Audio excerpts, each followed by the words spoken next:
What is postcolonial feminist? What is feminism? Who are the feminists? What is postcolonial?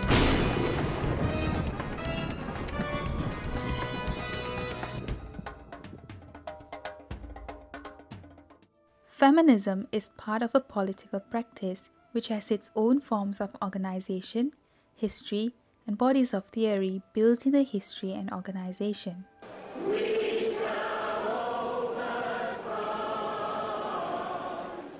It is not a corporate or social structure that is indivisible and slow to change, but comes in different varieties and provides a scope of study of the position of women in different schemes for social change. A film to be categorized as feminist film must possess the following criteria. First, it must be made by a woman feminist filmmaker. This means the word feminist is used to address films of women filmmakers that are feminists and eliminates films of male filmmakers who are feminists. Secondly, it must feature a female protagonist. And thirdly, it must be made in the spirit of liberation. This essay aims at exploring the films involving issues between post-colonial feminism theories in Euro-Asian films with special reference to films made by Asian feminist filmmakers. This supposition involves the acceptance of cultural politics through images, representations of Asian women, and ideologies surrounding beliefs and culture regarding Asian women as an intervention for feminists. What is postcolonialism? Postcolonialism was contextualized out of political, cultural, and intellectual affair. It is now a new discipline, or can be described in a field of research. The term is more related to critical enterprise in women and gay lesbian studies. Postcolonialism could also be related to the sense of hope, belonging, culture, and beliefs. The feminist movement became popular in 1968 when women started reading again, whereas postcolonial feminism came about as a response to colonialism, imperialism, and significance on sisterhood by the Euro-American feminists. According to Euro-American views on women in the East, they are labeled as prey to backwards religious and patriarchal structures. Do you know my name's Dirt back home? Do you know that? I didn't. No, listen to me. Huh? Everyone says I'm being too soft. Do you know that? I want you to hear what I'm saying, please. I just want you to listen to me. Stop it. You never listen to me. Shut up! They are seen powerless about the importance of their condition. These women are assumed to be in a helpless situation and are in need of equality, rights, and secularism, which are accepted by liberal Euro-American cultures. We want equality. This is no feminine frivolity. Post-colonial feminism shows the different aspects of equality between a white middle-class woman in the UK and an Asian woman from India, which contradicts universal feminist oppressions. The existence of feminism in race and representation grew from a broad conflict between feminists and post-colonialism. Asian filmmakers took this conflict by stressing on presenting the destruction of visual paradigm that is less important among minorities of Asian diaspora. One of them is Gurinder Chadha, who is also the first British Asian woman to make a feature film. I think you're still the only one. Chadha takes interest in making films involving issues of black-white looking power. Chadha believes race over gender identity with the exclusiveness of feminism in melodrama.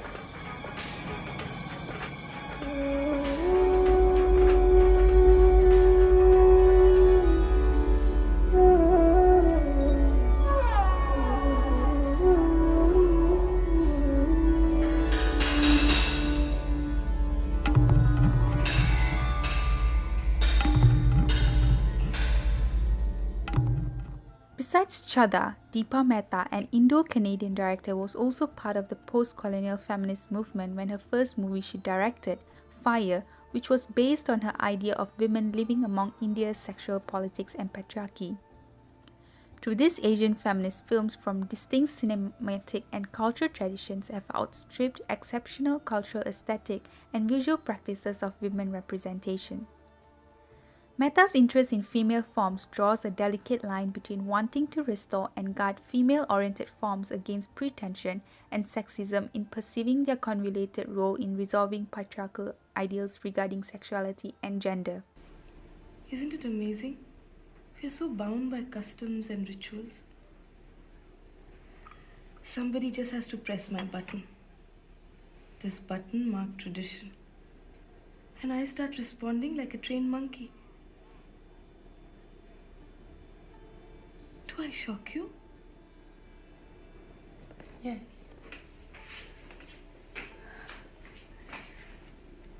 You're lovely. Another feminist director, Meera Nair, an Indian American, addresses issues of aesthetics of female objectification, patriarchal, gender, and sexuality in her film Kama Sutra: A Tale of Love. The woman in this film has to deal with being a passive participant of aesthetics for the audience and as the ideal portrait demonstrated by women as to be looked at. Nair explores the aesthetic of erotic and unmasking sexual content in aesthetic pleasure. The factors affecting the choice of theme explored by these Asian filmmakers is due to the culture they were raised in. Chada, an Asian, was born in Kenya and raised in Britain due to the migration of her Asian parents who left their homeland as a result of post-colonialism, has been surrounded by stereotypes among her Western peers, intrigued her to make films in response to them. You're quite a stereotype buster, aren't you? I am. I would say that I'm definitely a role model for young girls. And I think that it's the girl power in my female protagonists, you know, that gives me that title. And it's important to me to sort of reach as many people as possible all over the world, which is what I do whenever I start with an idea. This differs from Mehta and Nair's response to representing Asian women as they were born and raised in India before moving to Canada and the United States respectively, made films with India as a background. The films are symbolic and responses the representation of Asian women. In Bhaji on the Beach, Gurinder Chadha builds a feminist authority by disregarding certain modes of representation. Although the cultural contexts differ from Fire and Kama Sutra: A Tale of Love, she takes a different direction in the issue women representability at the cultural moment, year 1981, and demographics, Britain, and deny the restraint imposed on Asian women.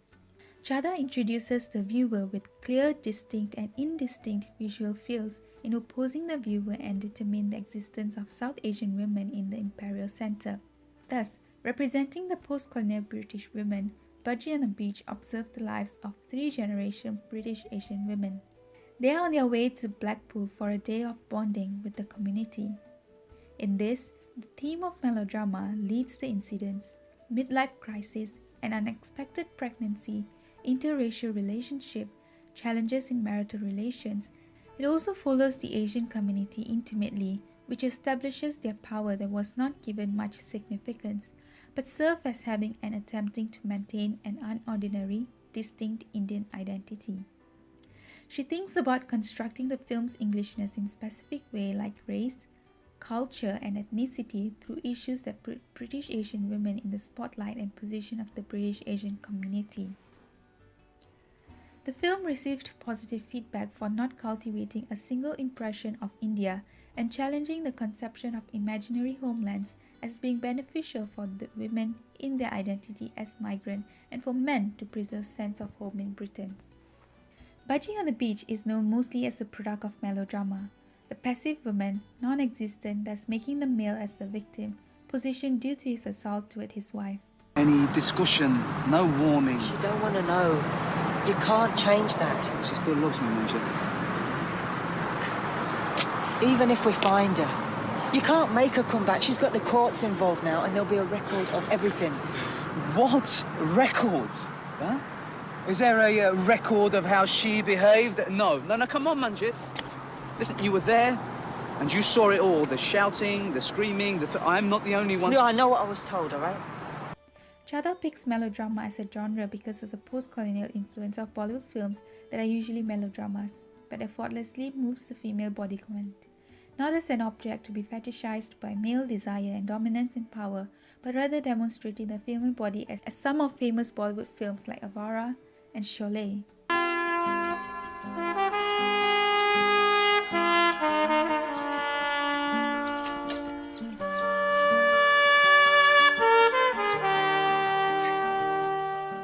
Chadha films both narrative and fiction of melodramatic by not just touching on mellows, but using multiple episodes and incidents with uncontrollable elements in different incidents. The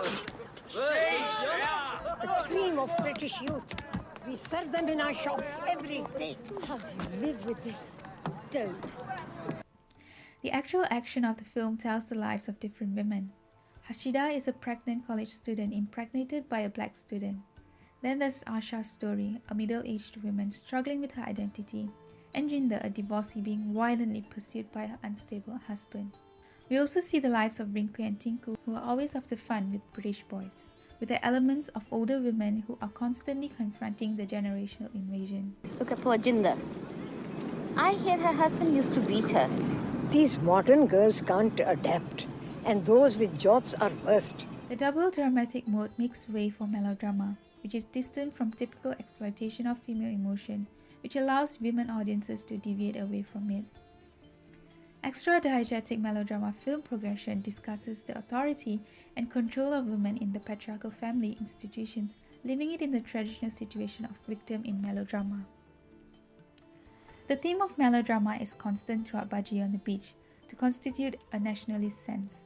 Chadha went out of the rambling mode, bringing down her own weight as the migrant by refusing the typical film techniques and rearranged illustrated images of power among the body that serves as the capital for the viewer disciplinary mechanisms of power.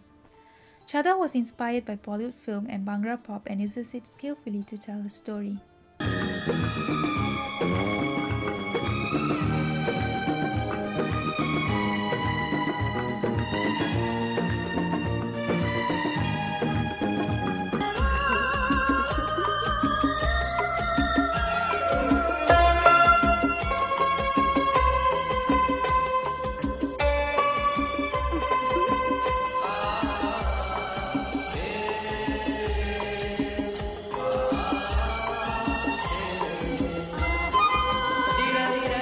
The significance of Bollywood is crucial as it is important as the diaspora aesthetic that she offers.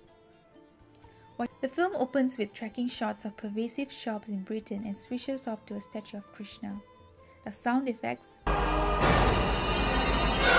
overlapping visuals of Asha and her husband identical to the Bollywood film's implication of a dramatic turning point with accompanying flashes of lightning strengthens the deity's judgment on duty.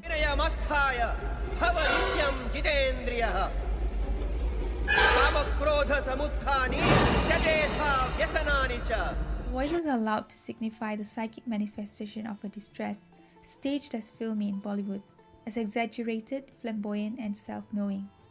The offering to God's plate, falling with a sharp sound, directs us to Asha standing with the family being apprehensive for breakfast after what has happened.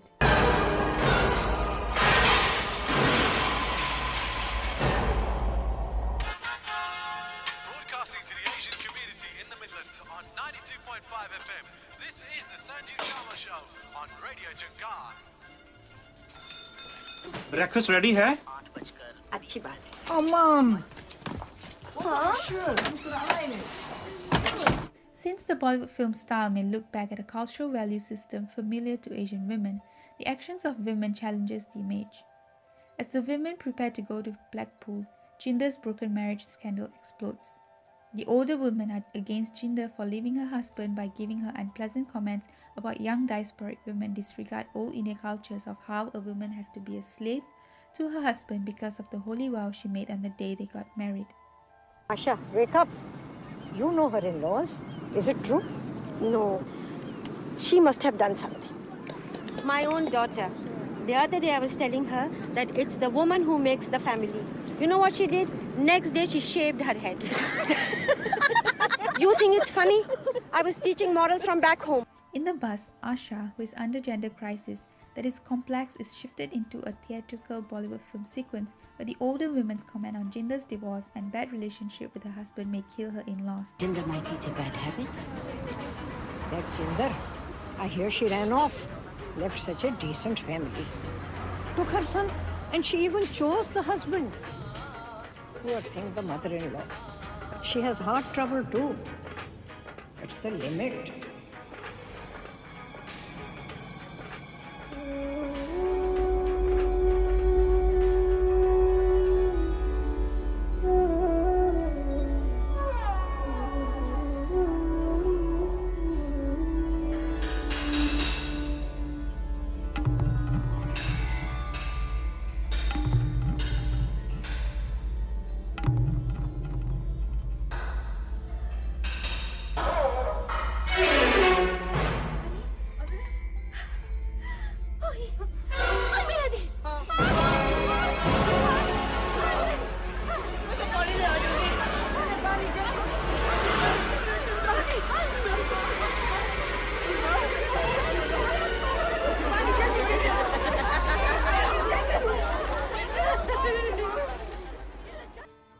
The multiple cultural contexts in Budgie on the Beach demonstrates diverse ways of dealing dilemma, each critically alter the awareness of feminist film theory. Chadha develops feminist impression of melodrama by introducing visuality and implying that Asian British women's challenge is not to fix stereotypical oriental structure of women for the male white viewers, but to recognize how women's stereotypes allow community building.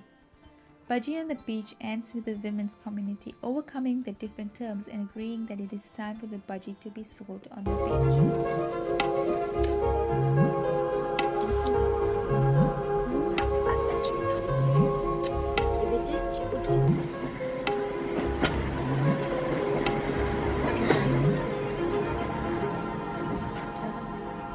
What can you do?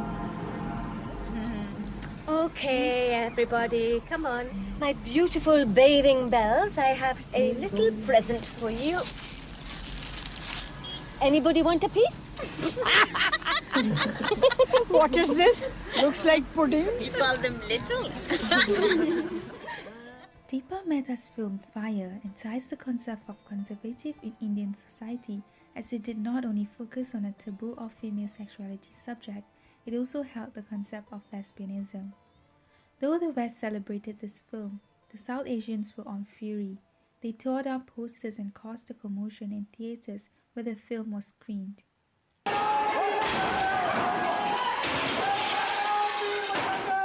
Nothing had prepared me for the way the Shiv Sainiks attacked Fire. I mean, nothing. Mehta received death threats and she needed armed security every time she steps out into the city.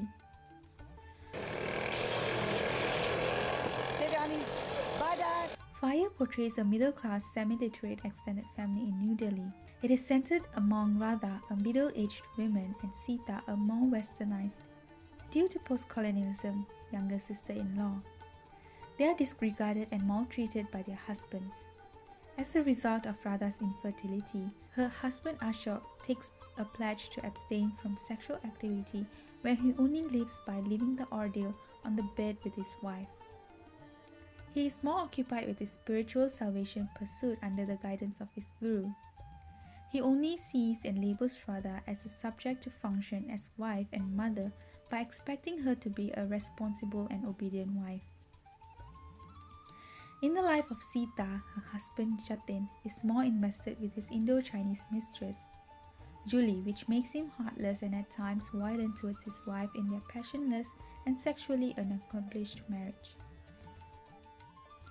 Radha and Sita are defined as Indian women stuck in a dictatorial web of obligation to family, arranged marriages, and traditional patriarchal image of duty.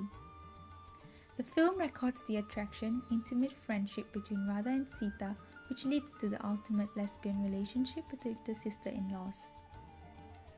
When their secret is unraveled by Radha's husband, they decide to leave their husbands. Come on, we're leaving right now. Listen, Radha, I'm glad he found us. It really doesn't matter now, does it? I only wish it hadn't happened by accident. I wanted to tell him. What would you have said? Goodbye, Ashok. I'm leaving you for Sita. I love her, but not like a sister-in-law. Now listen, Radha. There's no word in our language that can describe what we are, how we feel for each other. Perhaps you're right. Seeing is less complicated. Then what are you waiting for? Let's go. Finding liberty from the dictatorial bonds of patriarchal control over their sexuality and identity rather than pleading for forgiveness from their husbands. Here it is evident in Mehta's women characters experiencing a journey of discovering their identity. They journey from being obedient, dutiful, virtuous, honor the family women to get out of the tradition and turning into empowered decision maker without the control of the patriarchal man.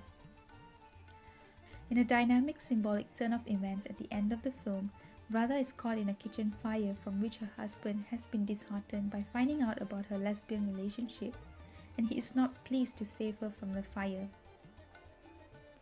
This scene is a direct reference to accidental kitchen fires in contemporary India, where women are murdered as a result of dowry disputes. Nonetheless, Radha survives the fire and reunites with Sita at the tomb of Nizamuddin, a Sufi mosque symbolizing outsider and resilience. The fire sequence is a direct reference to the Ramayana and Sita's trial by fire to prove Sita's purity and obedience to her husband Rama. किया कर देना जला के राख अग्नि देव में आती हूँ करना तुम्हीं नाम मेरा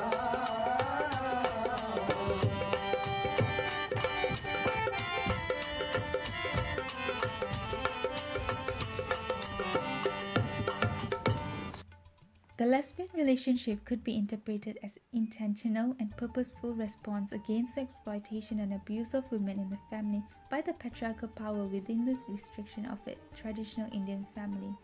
Therefore, lesbianism is enforced in the film as a power that imbalances within the patriarchal society that could possibly oppose to sexual intimacies without the necessities of men.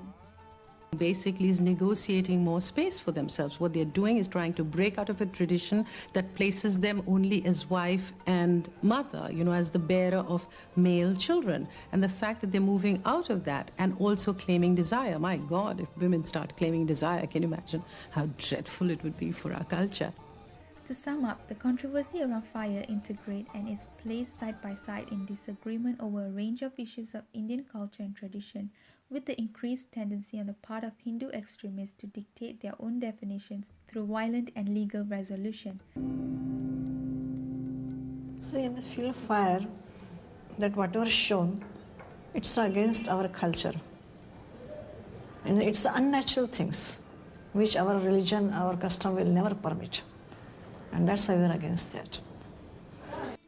This contributed in a discussion among the younger people and adults. Such struggle appeared from the fact that authority over female sexuality established the main concern of these disputes despite relating patriarchy as a way to justify the film, and it seemed efficiently to convince the assumption that women's oppression is entirely related to the disapproval of a freedom to be defined by her sexuality. Did we do anything wrong?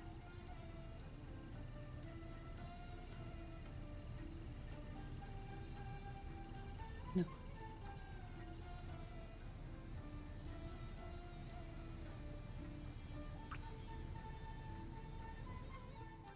Meera Nair's film Kama Sutra, A Tale of Love, is set in the 16th century India, tells a tale of two girls who were brought up together from different social class.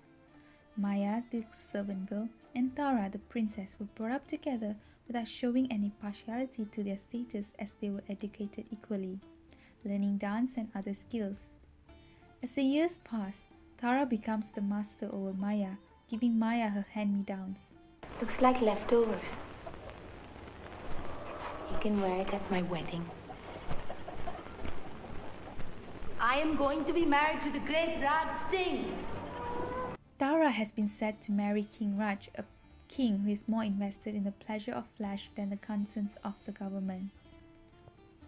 On the night before his wedding with Tara, he is voluntarily seduced by Maya. Tara finds out about the betrayal from Maya herself. All my life I have lived with your used things. But now, something I have used is yours forever.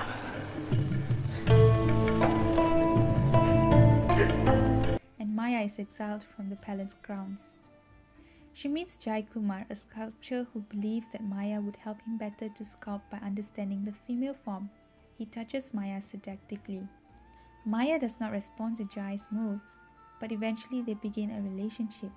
Jai becomes unresponsive to Maya and she leaves him to seek out guidance of an instructor, Rasi Devi, who promises to make Maya a courtesan with the philosophies and precepts of the Kama Sutra. Maya enters the palace as a courtesan and becomes King Raj's most favourite courtesan, though Tara objected. Maya eventually falls deeper in love with Jai and reconciles with him.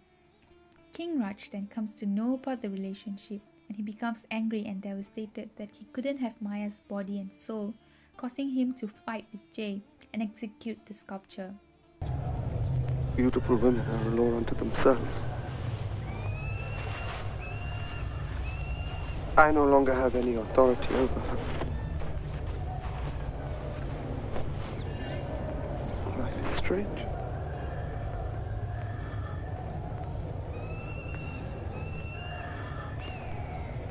Fight me. Fight me, Kumar. At the same time, Maya and Tara reconcile their friendship, and Maya helps Tara in ways of Kama Sutra so that she has a better understanding of the art of love and her own self. As Jai is executed, Raj has neglected matter of his state, causing Tara's brother Biki to take over the state and become the new ruler. Maya is seen leaving the palace to continue her journey of insight. One thing about this film, it was quite clear that Kama Sutra, A Tale of Love, is indeed sensual and erotic. Meera Nair never shunned from this theme as she believes that there should be more films that would debate issues of sexuality. Freud associates scopophilia, which is a sexual pleasure from watching others naked or involved in sexual activity by taking others as objects. When Jai works on his sculpture, which represents an object, he uses Maya as an example to shape and sculpt it, which eventually makes Maya his subject to a controlling and curious gaze. The pleasure of looking is split between an active male and a passive female. The male gaze also extends Raj's fantasy on Maya. When Maya approaches Raj the night before his wedding, she approaches him with high sexual pleasure. I've brought you something. Some malida to sweeten your tongue. It is the traditional exhibition of women's role to be simultaneously looked at and displayed. With Maya's appearance summarizes a strong visual and erotic impact for Raj to connote to be looked at. She was displayed as sexual object to Raj and the matter of erotic spectacle. Maya was also the sexual object to Jai when she stripteases for him and fixes her eyes on him, plays to and fulfills his male desires. The beauty of the women as object comes together between screen and space. Maya is the bearer of guilt but a perfect product. Her body stylized and disintegrated with close-ups as content of the film are received for the spectator's look. Luce Irigaray, a Belgian-born French feminist, analysed the objectification of women and the expense of their representation in patriarchy describes the classic woman in cinema. Women has appeared as superficiality itself, save for the natural profundity which is in the service of love. To make man come out of himself, to awaken him from his dreams, she is asked to attract him in the game of seduction and love. In conclusion, these films aim to identify feminist authority and feminist aesthetics authored by Asian women. Analyzing films with intercultural traditions made it obvious for women filmmakers that have faced problems in representing Asian women in different forms on post-colonial terms.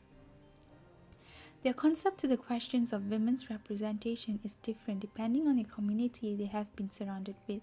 All three filmmakers try to find similar strategy to defeat elimination of female authority on screen and define feminist aesthetic.